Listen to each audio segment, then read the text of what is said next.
kegiatan berdoa kali ini dipimpin oleh Lala. Yuk Lala, kita dengarkan.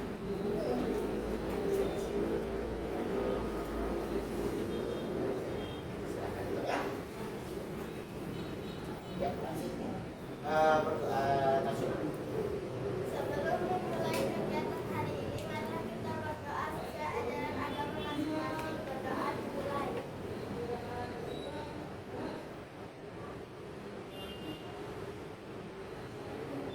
Berdoa selesai. Ya, luar biasa. Nah, untuk meningkatkan semangat nasionalisme Lala akan sekaligus memimpin kita menyanyikan lagu Garuda Pancasila. Siap Lala? Siap. Oke, seluruhnya silakan berdiri.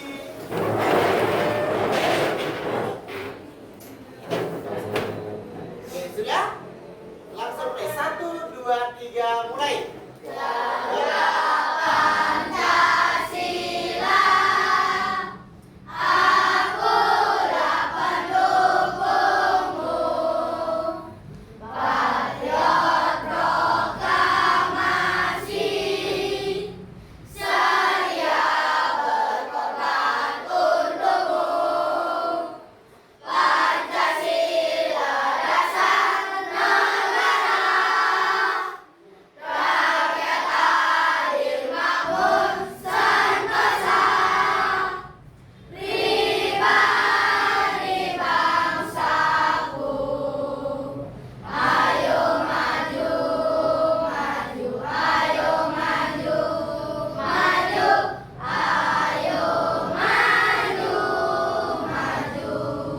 Terima kasih.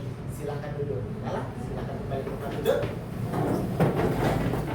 Baik anak-anak, ini kita sudah berdoa dan juga sudah menyanyikan lagu wajib nasional. Semangat nasionalisme kalian sudah semakin meningkat. Sebelumnya baru absen juga anak ya. Oke.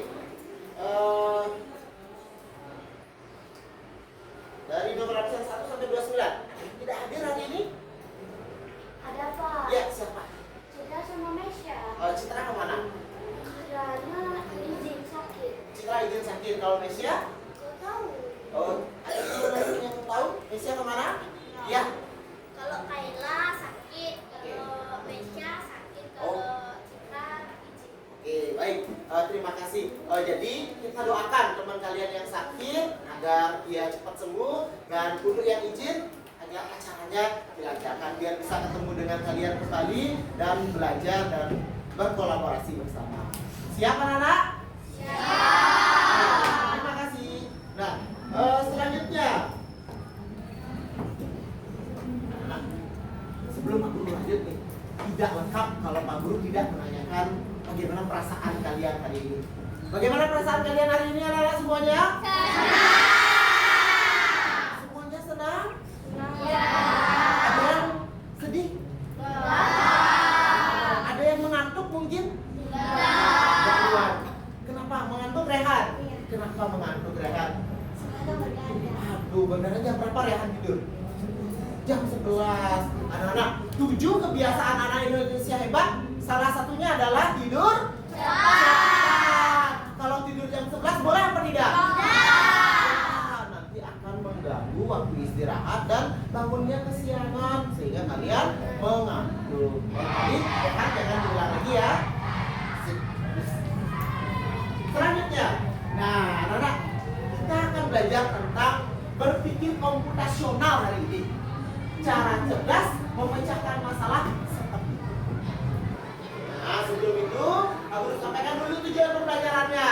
Yang pertama, kita akan mengidentifikasi pengertian berpikir komputasional. Apa itu berpikir komputasional? Karena itu adalah dasar coding dan kecerdasan artifisial. Yang kedua, kita akan belajar tentang 4 komponen utama berpikir komputasional, mulai dari dekomposisi, pengenalan pola, abstraksi, sampai dengan algoritma. Bahkan kalau bisa pakai contoh sederhana dalam kehidupan sehari-harinya.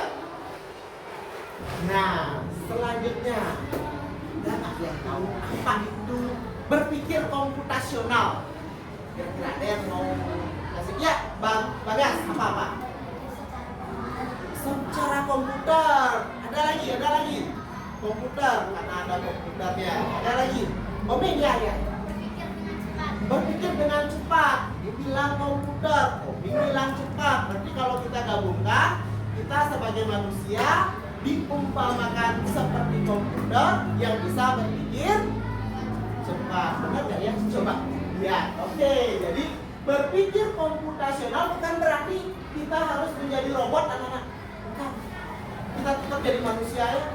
Kita berpikir menggunakan kode-kode yang rumit, nggak usah.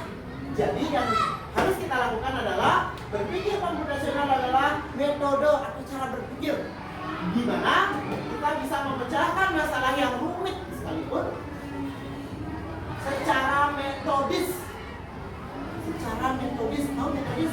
Dengan urutan tertentu kita bisa menyelesaikan dengan efisien dan kita juga dapat memikirkan secara logis.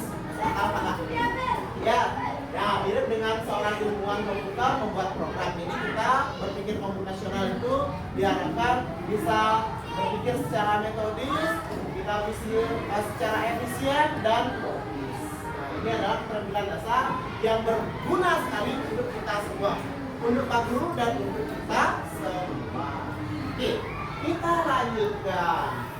Nah, apa saja sih pilar utama berpikir komputasional? Tadi Pak Guru sudah sebut sedikit.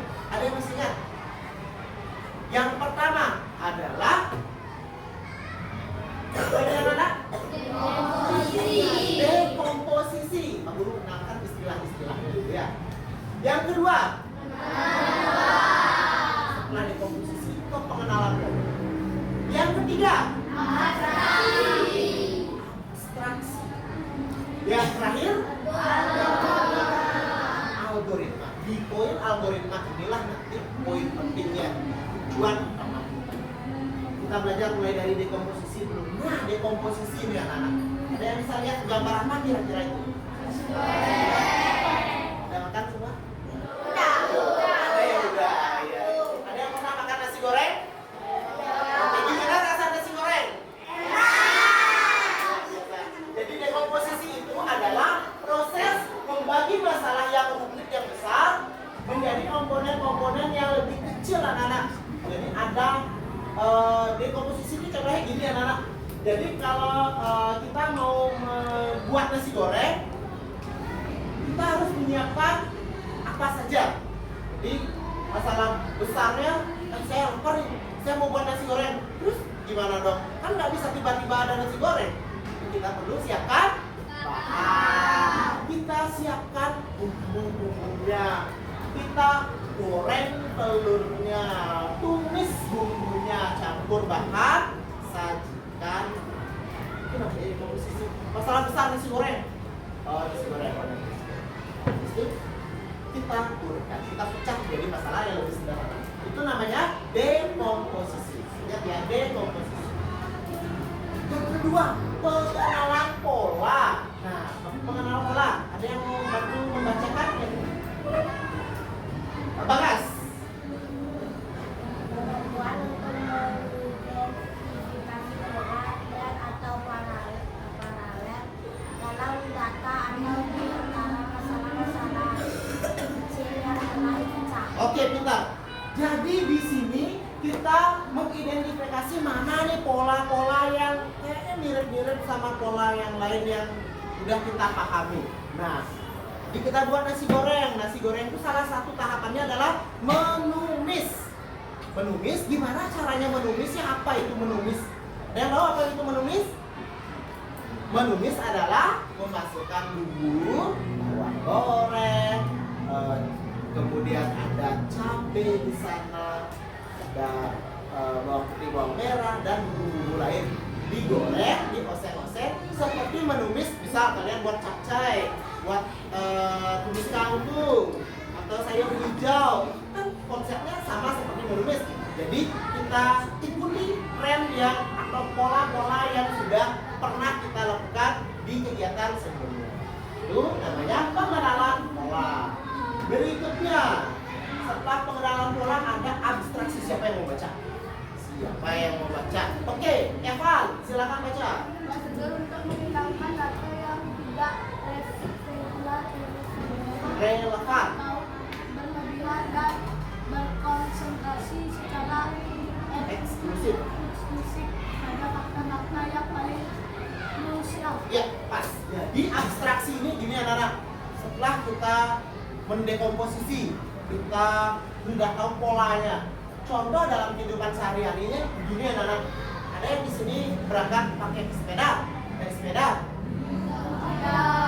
Ada?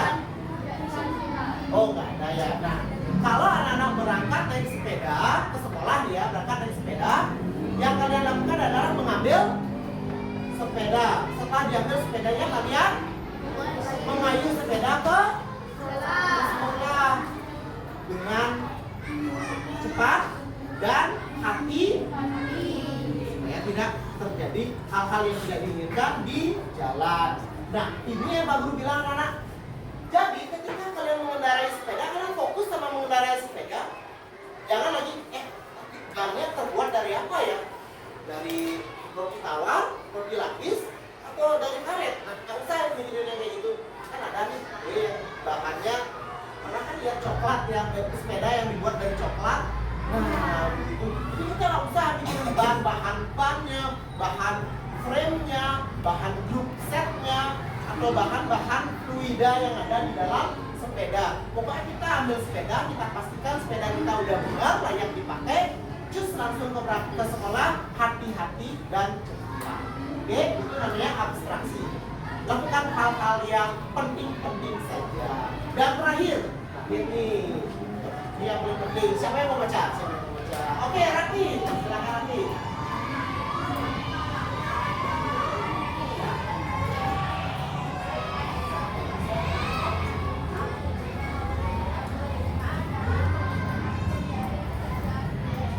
Ya, luar biasa. Jadi, algoritma adalah serangkaian langkah-langkah atau aturan yang jelas berurutan dalam menyelesaikan satu masalah. Jadi harus jelas, harus berurutan. Kenapa seperti itu? Karena algoritma adalah tujuan utama dari berpikir komputasional. Anak-anak punya masalah?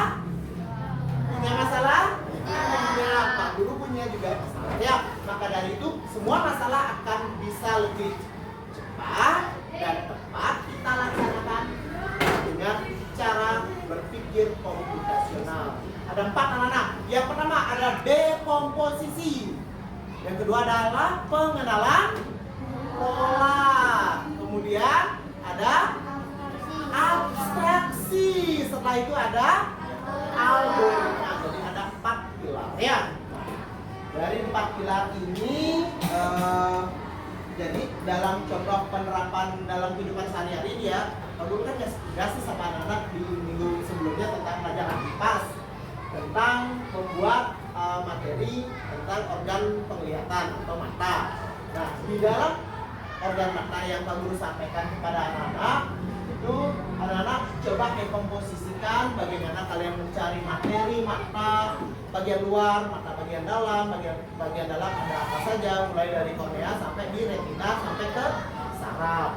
Kemudian kalian juga membuat slide presentasi, mendesain template slide, berlatih presentasi, berbicara di depan kelas, dan membagi tugas kepada setiap anggota. Nah, pengenalan polanya bisa anak-anak lihat ada judul, gambar, poin-poin penting. Kemudian kalau abstraksinya apa anak-anak? Di sini fokus pada fungsi utama organ. Jadi nggak usah kalian ketika bahas organ penglihatan mata kalian belajar tentang koklea, belajar kalian bahas tentang tulang-tulang pendengaran itu nggak perlu. Ya, jadi fokus ke mata sih. Kemudian di algoritma, di algoritma ini yang penting agar tugas cepat selesai. Hari pertama kita ngapain dia sama teman kelompok? Hari kedua, kalian ngapain ya? Misalnya hari pertama kita kumpulkan materi dulu, bagi tugas sama teman-teman kelompok. Yang kedua, kita membuat bagan slide-nya, buat timestamp-nya. Jadi kalian buat seperti kerangka berpikir apa saja yang akan kalian sediakan nanti. Kemudian hari keempat menggabungkan dan mendesain slide. Terakhir baru latihan presentasi bersama. Bisa kalian kerjakan dengan cepat, tepat, dan mudah. Oke. Nah, selanjutnya Apa sih manfaat? Nah, manfaat sekarang. Ada yang mau baca manfaat yang pertama? Oke, Chelsea. Apa sih manfaat dari berpikir komputasional? Melatih kemampuan berpikir logis dan terstruktur. Ya, jadi anak-anak akan berpikir logis, berpikir terstruktur. Oke, yang kedua, coba Anggita yang merah.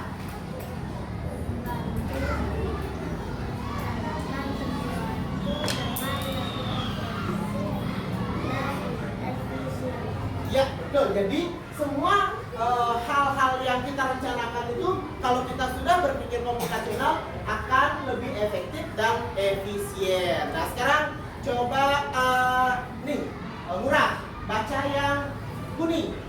Menjadi fondasi penting jika kamu tertarik pada bidang sains, teknologi, teknik, dan matematika di masa depan.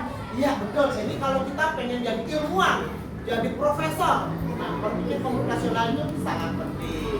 Berikutnya Yogi. Nah, Yogi yang ini yang biru muda. Meningkatkan kreativitas dalam mencari solusi. Ya, jadi kita dalam menghasilkan solusi, memecahkan masalah itu lebih kreatif, inovatif. Dan terakhir, Lala. Coba Lala. Yang terakhir manfaatnya. Membuatku menjadi pemecah masalah, problem solver yang lebih baik. Ya, tujuan utama yang penting adalah kalian menjadi orang yang bisa memecahkan masalah, problem solver yang lebih baik. Tidak baik, cepat, efektif, efisien, logis. Semua hal-hal baik ada pada kalian. Prinsipnya adalah berpikir komputasional. Nah, sekarang guru punya sebuah lembar kerja. Nah, lembar kerja ini akan kalian kerjakan bersama kelompok. Waktunya secepat mungkin, sesingkat mungkin, dan hasilnya sebaik mungkin. Ya, sudah siap bekerja dalam kelompok? Ya, oke, Pak Guru akan bagi setiap kelompok dapat satu lembar. Silakan kerjasama, bantu temannya agar cepat selesai. Nanti ketika ada satu kelompok yang sudah selesai, berarti kelompok yang lain times out. Tidak boleh mengerjakan lagi. Berapapun yang selesai, segitu kalian kerja. Nah, sudah siap? Oke, Pak Guru bagi dari kelompok 1, kelompok 2, kemudian kelompok 3, kelompok 4, kelompok 5, dan kelompok 6. Silakan dikerjakan, isi nama kelompok, isi kelompoknya, dan kerjakan secepat mungkin. Waktu dimulai dari sekarang. Silakan dikerjakan. Isi nama dulu. Ayo kerja sama, lihat soalnya, lihat gambarnya. Isi nama dulu. Yang perlu bantuan, angkat tangan, Pak Guru bantu.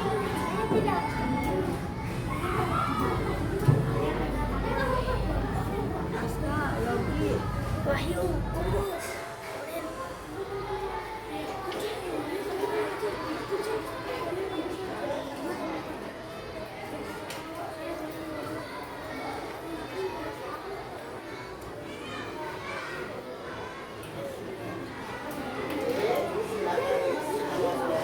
Lihat gambar. Jangan sampai salah memperhatikan gambar.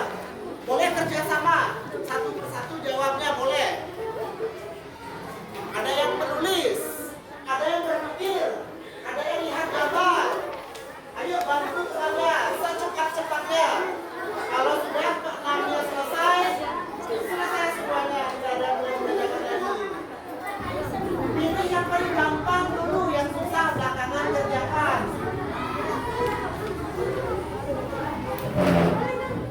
Oke, wah ada yang sudah mau selesai.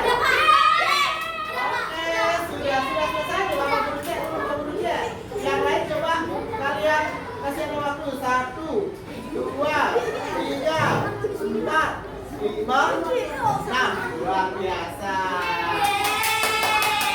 Seluruhnya times out. Tidak ada yang boleh mengerjakan lagi. Oke, stop. Sudah, tidak ada yang mengerjakan lagi. Kita presentasi. Berapa ya kalian dapat poin? Kelompok, nggak ada yang mengerjakan lagi ya. Kita presentasi sekarang. Kelompok, oke, kelompok 3. Silakan maju ke depan, presentasikan hasilnya.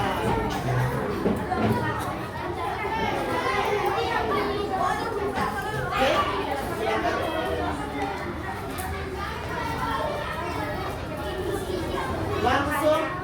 Langsung angka ya, langsung angka. Perkenalkan dulu. Anak-anak yang lain silakan perhatikan ke depan kelas. Ya, mulai.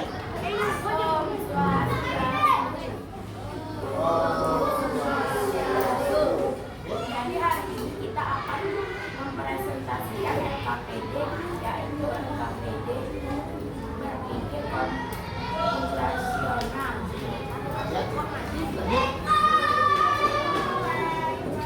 Presentasi kami akan menggunakan diri kami terlebih dahulu. Perkenalkan, nama saya Chelsea, umur 18 dari kelas 5B.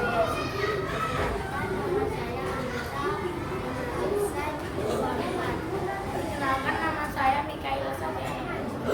Saya nomor absen 19. Perkenalkan, nama saya Ibu Sundara Sunasaputra, absen 12 dari kelas 5B. Oke, silakan langsung ke penyajian. Jadi di sini kami membahas tentang bilangan-bilangan. Yang nomor 1 pertanyaannya adalah 2 kali 1, jadi jawabannya 2. Anak-anak, 2 kali 1 2, benar? Nah, lanjut. Yang nomor 2, 9 bagi 3, jawabannya 6. Berapa? Ingat itu berapa? Oh, 72. Anak-anak, 9 bagi 3 72, betul? Betul apa salah? Salah. Jadi oke, satu soal salah. Lanjut nomor 3. Nomor 3, 7 kurang 5, 2. Oke, 2. Betul 7 kurang 5 2? Betul. Lanjut. Nomor 4, 4 kali 5, 20. 4 kali 5 sama dengan 20, betul? Betul. 9 kurang 8, 1. 9 kurang 8 1, betul? Terakhir. 6, 8 bagi 2, 4. 8 bagi 2 sama dengan 4, betul? 8 bagi 2 4 hasilnya betul? Berarti salah berapa kelompok 3? Salah 1. Oke, enggak apa-apa. Oke, silakan ditutup ya. Sekian dari kami.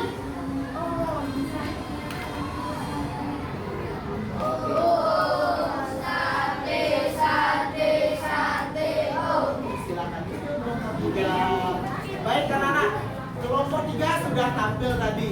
Nah, siapa di sini yang dapat soal hampir sama dengan kelompok 3 tentang ember dan payung. Ember dan payung, siapa dapat ember dan payung?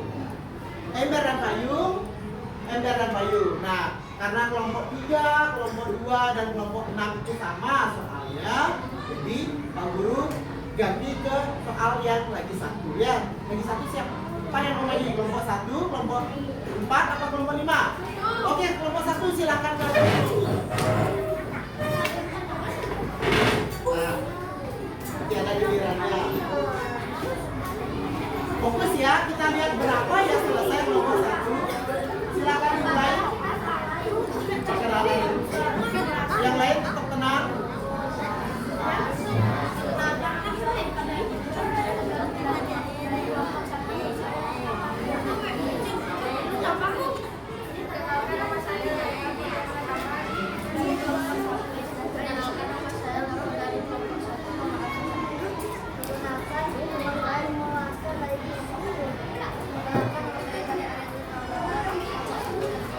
Oke, nah sekarang silakan disajikan hasil kelompoknya. Oke, siapa ya? Silakan dibuka. Ya. Siapa yang akan membacakan? Oh, oke, Evan yang akan membacakan. Coba. 3 tambah 4 7, betul anak-anak? Betul? Betul. Lanjut. 5 tambah 1 sama dengan 6, betul? Betul. Lanjut. 6 kali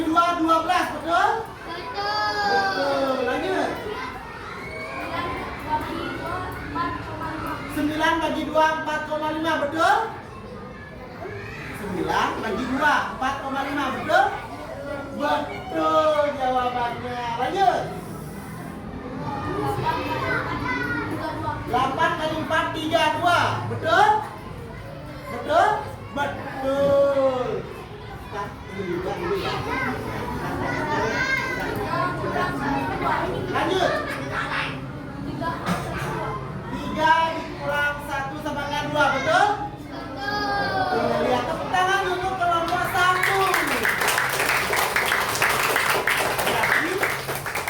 Oke, kira-kira kelompok mana yang lebih banyak betulnya, anak? Kelompok 3 apa kelompok 1? Sekali lagi tepuk tangan untuk kelompok 1. Oke, kelompok 1 silakan kembali ke tempat. Oke, baik anak. Oke, nah anak-anak, tadi kelompok 3 dan kelompok 1 sudah tampil ya. Luar biasa sekali. Tepuk tangan untuk kita semua dulu. Baik anak-anak. Nah, kita sampai pada tahap akhir. Kesimpulan. Ada nggak yang mau menyampaikan apa kesimpulan yang anak-anak dapatkan belajar dengan Pak Guru dari awal sampai selesai mengerjakan APD tadi? Ada yang mau buat kesimpulan? Oke, Chelsea, silakan Chelsea. Kesimpulannya adalah berpikir komputasional adalah alat bantu berpikir yang bisa digunakan siapa saja untuk menghadapi tantangan apapun. Oke, lanjut. Apa saja kira-kira komponen penting dari berpikir komputasional? Dekomposisi, Oke, dekomposisi. pengenalan pola, Terus? abstraksi,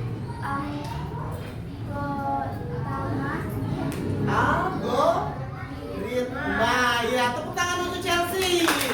Luar biasa. Jadi, anak-anak sekali lagi saya belum sampaikan.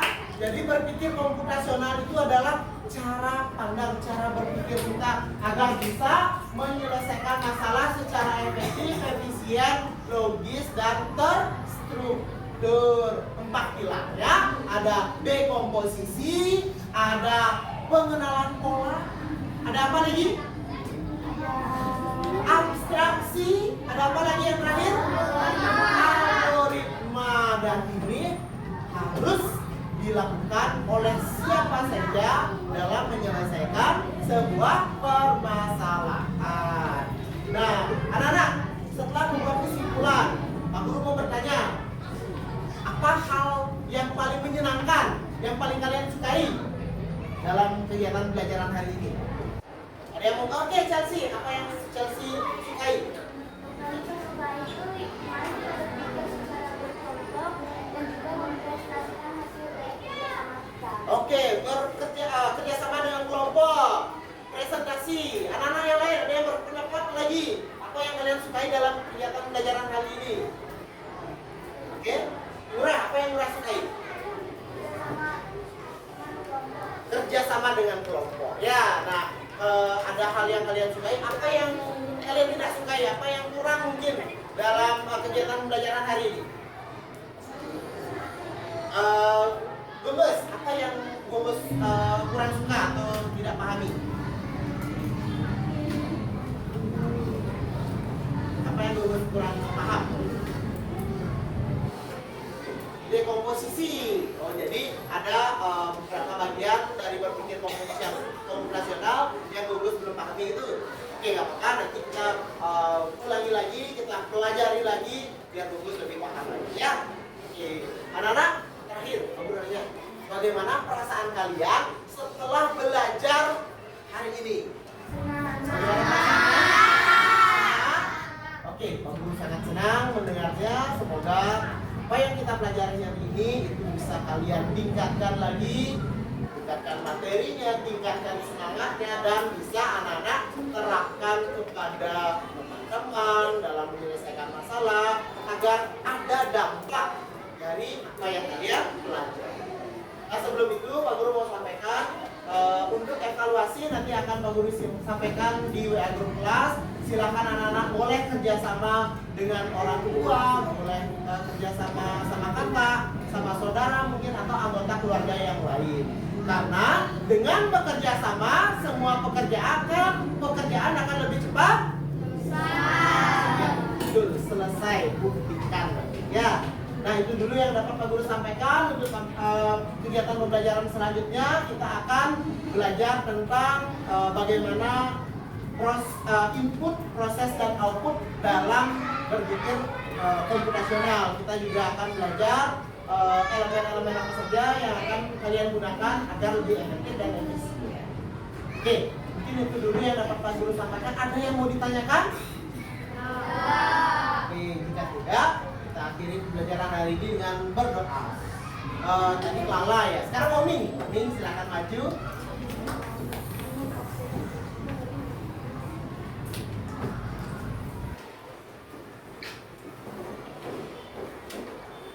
Sebelum kita mengakhiri pelajaran, mari kita berdoa sesuai ajaran agama masing-masing. Doa mulai.